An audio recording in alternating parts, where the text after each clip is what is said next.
আজকে কিন্তু আমি তোমাদের সাথে শেয়ার করব রাজস্থানি রয়্যালের পার্ট 2। তবে এই পার্ট 2তে আমি কী কী করেছিলাম সেটাই তোমাদেরকে বলবো। আজকে কিন্তু আমি এই পুতুলগুলোকে নিজের পছন্দ মতন করে বেশ কিছু কালার দিয়ে রঙিন করে তুলেছিলাম। আর সবার প্রথমে বলি, এখানে কিন্তু আমার কাছে অনেক যেহেতু কালার অ্যাভেলেবেল ছিল, তার জন্য কিন্তু আমি পুতুলগুলোকে বেশ রঙিন করার চেষ্টা করেছি। আর তোমরা যারা যারা এই ভিডিওর প্রথম অংশটি এখনও অবধি দেখে উঠতে পারোনি, তাদের কাছে আমি রিকোয়েস্ট করছি অবশ্যই আমার চ্যানেলে গিয়ে কিন্তু একটু দেখে আসতে পারো।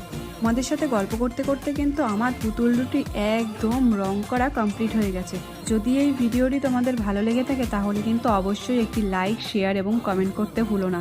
আশা করছি তোমাদের এই ভিডিওটি ভালো লেগে থাকবে। দেখা হচ্ছে আবার অন্য কোনো রকম ভিডিও নিয়ে। আজকের জন্য টাটা।